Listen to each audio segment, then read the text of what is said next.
یوں تو دنیا سے سب نے جانا ہے، لیکن دنیا سے جانے کے بعد اس کے حالات کیا ہیں، وہاں کے واقعات کیا ہیں، اس میں ہمارے پاک پیغمبر سب سے آگے ہیں۔ ہمارے پاک نبی صلی اللہ علیہ وسلم کا جیسے دنیا میں رتبہ سب سے بڑا، ویسے عالم آخرت میں رتبہ بھی سب سے بڑا۔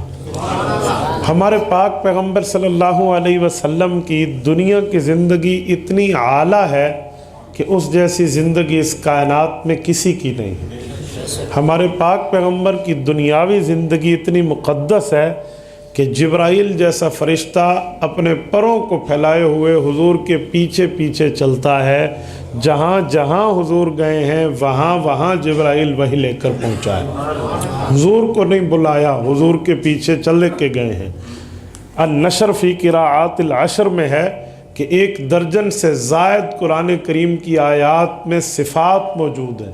کچھ آیات لیلی ہیں، کچھ نہاری ہیں، کچھ صیفی ہیں، کچھ شتائی ہیں، کچھ عرضی ہیں، کچھ سماوی ہیں، کچھ یقظانی ہیں، کچھ نومی ہیں، کچھ فضائی ہیں، اور کچھ مکی ہیں اور کچھ مدنی ہیں۔ یہ فرق کیوں ہے؟ لیلی کا معنی رات میں، نہاری کا معنی دن میں اتری، صیفی اور شتائی کا فرق گرمی اور سردی کے موسم میں اتری، عرضی اور سماوی اور فضائی، آسمان پہ جب گئے تو آیت اور اتری، زمین پہ تھے تو آیات اور اتری، دونوں کے درمیان فضا میں تھے تو آیات اور اتری۔ اور اسی طرح یقظانی جاگنے کی حالت میں، نومی ابتدائی نیند میں، ورنہ نیند میں آیات کا نزول نہیں ہے، ابتدائی نیند میں، اور مکی ہجرت سے پہلے اور مدنی ہجرت کے بعد۔ اتنے زیادہ نام اس لیے ہیں کہ حضور پاک کا شان بتایا جائے، مرتبہ و مقام بتایا جائے کہ اگر پیارے پیغمبر کو ایک جگہ بلا کر آیات دی جاتی تو اتنی قسمیں نہ بنتی۔ یہ قسمیں بنی تب ہیں کہ جہاں حضور گئے ہیں وہاں پر جبرائیل پہنچے ہیں۔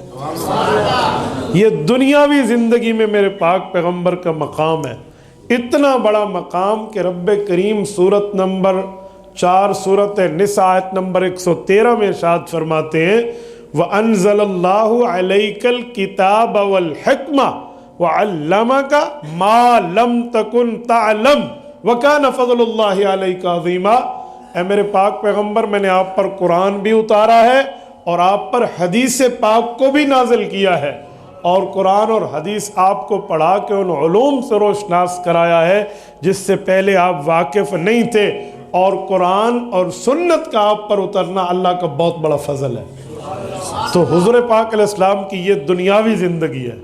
جب حضور دنیاوی زندگی سے پردہ فرما کر اخروی زندگی میں تشریف لے گئے ہیں، جسے اخروی زندگی کہیں، قبری زندگی کہیں، برزخی زندگی کہیں، کچھ بھی کہہ دیں، تو رسالت مآب علیہ السلام کی وہ زندگی اس زندگی سے بھی زیادہ بہتر ہے۔